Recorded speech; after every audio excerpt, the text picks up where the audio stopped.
কিন্তু আপনারা দেখেছেন সেখানে গোপালগঞ্জের যে আওয়ামী লীগ, ছাত্রলীগ এবং কোন কোন অংশে পুলিশের সহযোগিতায় প্রত্যক্ষভাবে কিভাবে নেককারজনকভাবে হামলা করা হয়েছে।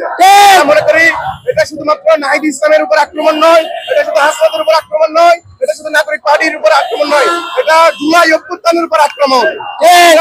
তারই প্রতিবাদে আজকে চট্টগ্রাম থেকে চট্টগ্রামের ছাত্র জনতা নিয়ে আমরা বিপ্লব উত্তরে সাথে সাথে তাৎক্ষণিক বিক্ষোভ কর্মসূচি এবং প্রতিবাদ সমাবেশ দিয়েছি। আমরা মনে করি অন্তর্বর্তীকালীন সরকারের প্রতি এই যে জুলাই অভ্যুত্থানের যে আকাঙ্ক্ষা শুরু থেকে যে আমরা বারবার বলছি এই গণহত্যার দায়ে অভিযুক্ত আওয়ামীকে বিচার করতে হবে, সেটা এখনো পর্যন্ত যথাযথভাবে শুরু করা হচ্ছে না বলে তার ব্যর্থতার প্রমাণ স্বরূপ আজকে গোপালগঞ্জের আওয়ামী লীগ ছাত্রলীগ আমাদের হামলা করতে সাহস পেয়েছে। আমরা অবিলম্বে আওয়ামী লীগের যে বিচার কার্যক্রম সেটা যথাযথভাবে এবং সুষ্ঠুভাবে সম্পাদন করার জন্য অন্তর্বর্তীকালীন সরকারের প্রতি অনুরোধ জানাচ্ছি।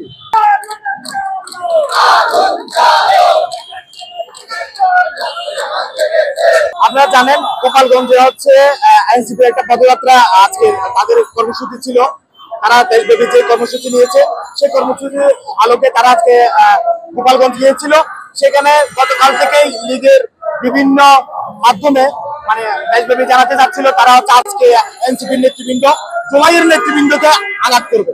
এটা শুধুমাত্র এনসিপির নেতৃবৃন্দকে নয়, এরা জুলাইয়ের নেতা ছিল বলে জুলাইয়ের নেতৃবৃন্দের উপরে আঘাত করবে বলে জানিয়েছিল। আমরা আজকে দেখতে পেয়েছি এনসিপি নেতৃবৃন্দ যখন গোপালগঞ্জ যাবে তার আগে হচ্ছে গোপালের সশস্ত্র বাহিনী এখানে হামলা চালায়।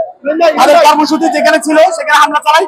পর করে যখন তারা কর্মসূচি মোটামুটি শেষ করে অন্য জেলায় যাওয়ার মুহূর্তে এনসিপির গাড়ি বহরে সশস্ত্রভাবে হামলা চালায় এবং আমাদের জুলাইয়ের যে নেতৃবৃন্দ আছে তাদের উপর নির্মমভাবে হত্যার উদ্দেশ্যে তারা এই হামলা চালিয়েছে বলে আমরা দাবি।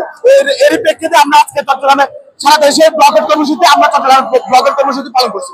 নাহিদ ইসলামদের তথাকথিত এই পথযাত্রা ছিল, তো আমরা গোপালগঞ্জে আজকে যে পথসভা ছিল সেটা সকালবেলায় যখন পুলিশ বহর যাচ্ছিল তা পুলিশের গাড়ির উপর প্রথমে একটা হামলা হয়।